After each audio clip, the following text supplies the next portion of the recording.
sahabat kreatif, ketemu lagi dengan kita di 3CM Center.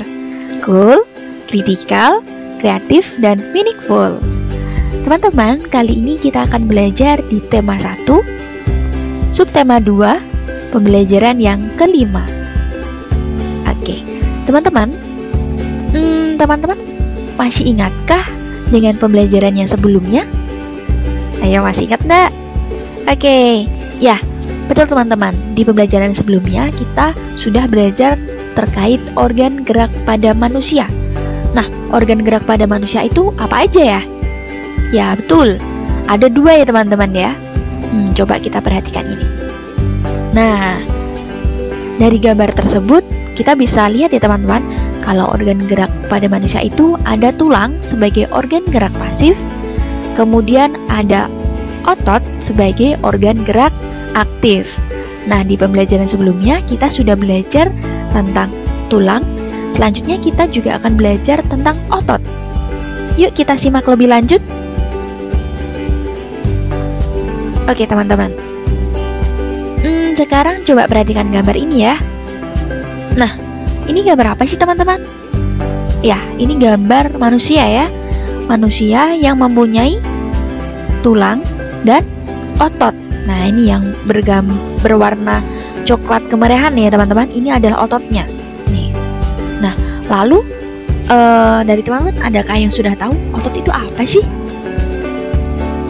Ayo, oke. Otot adalah jaringan yang ada di dalam tubuh manusia berupa alat gerak aktif yang dapat menggerakkan tulang sehingga menyebabkan kita dapat bergerak. Nah, kita sudah tahu ya teman-teman, otot. Jadi dengan adanya otot, maka tulang kita bisa digerakkan. Nah, lalu apa aja ya otot itu? Macam-macam otot pada manusia. Oh, ada otot polos. Nah, itu gambarnya seperti ini ya teman-teman, otot polos. Kemudian ada otot lurik. Nah, gambarnya seperti ini. Kemudian ada otot jantung. Berarti ada berapa otot teman-teman? Ya, ada 3 otot. Otot polos itu berfungsi untuk menggerakkan organ tubuh, tapi tanpa kita sadari teman-teman. Kemudian kalau otot lurik itu menempel pada rangka, sehingga biasanya otot lurik ini juga bisa disebut dengan otot rangka. Nah, fungsinya untuk menggerakkan anggota tubuh sesuai dengan keinginan kita, jadi bisa kita kendalikan. Kalau otot jantung itu berfungsi untuk menggerakkan jantung tanpa kita sadari, jadi secara otomatis ya teman-teman, otot jantung itu sudah bekerja gitu. Nah, selanjutnya coba teman-teman perhatikan.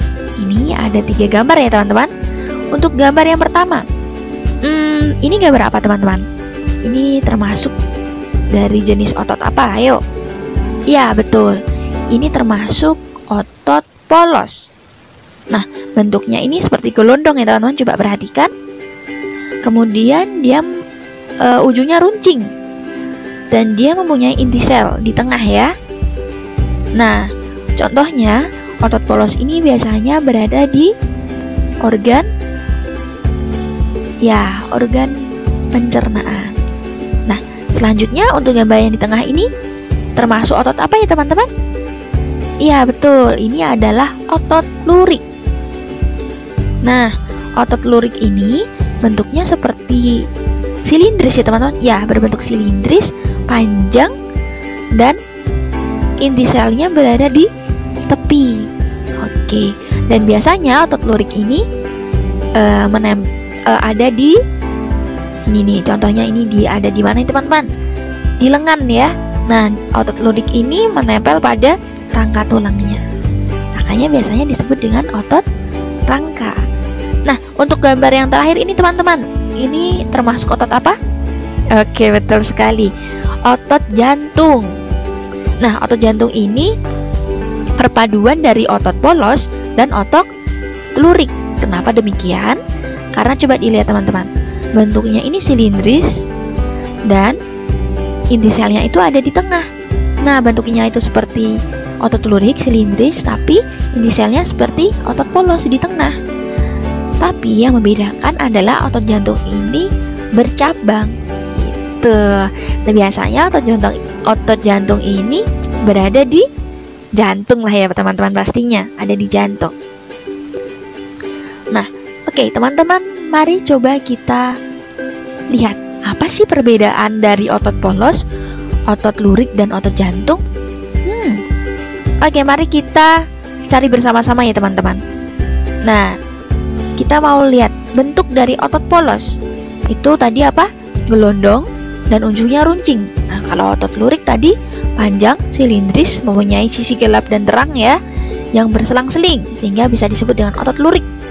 Kemudian otot jantung itu panjang, silindris, dan bercabang-cabang. Jumlah inti sel otot polos itu inti selnya cuma satu, terletak di tengah. Kalau otot lurik tadi banyak ya, dan terletak di tepi sel. Kalau otot jantung jumlahnya satu, terletak di tengah.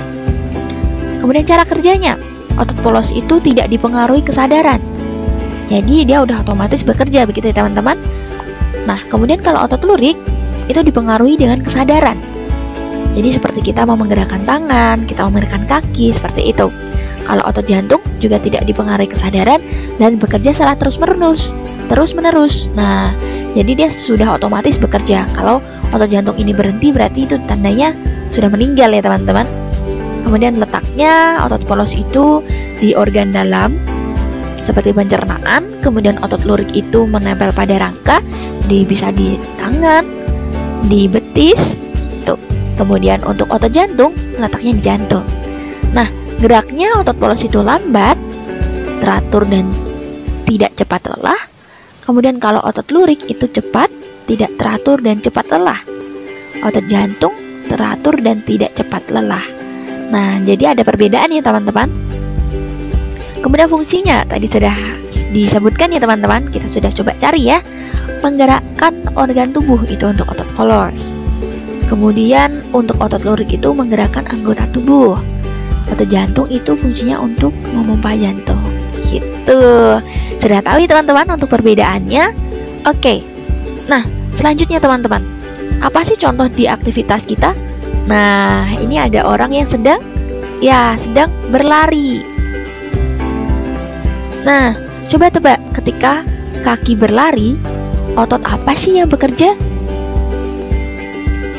Ayo, otot polos, otot lurik, atau otot jantung nih? Otot lurik? Yakin? Oke, mari kita lihat. Iya, ternyata betul teman-teman. Jawabannya adalah otot lurik. Nah, jadi otot lurik ini digerakkan sesuai dengan keinginan kita ya teman-teman, sesuai dengan kendali kita ya.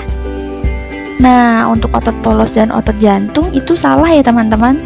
Sedih ya, salah ya. Nah, selanjutnya mari kita baca bacaan yang telah disediakan di link berikut ini. Silahkan diklik ya teman-teman. Silahkan dibuka linknya. Oke. Terima kasih teman-teman. Sampai berjumpa di pembelajaran selanjutnya.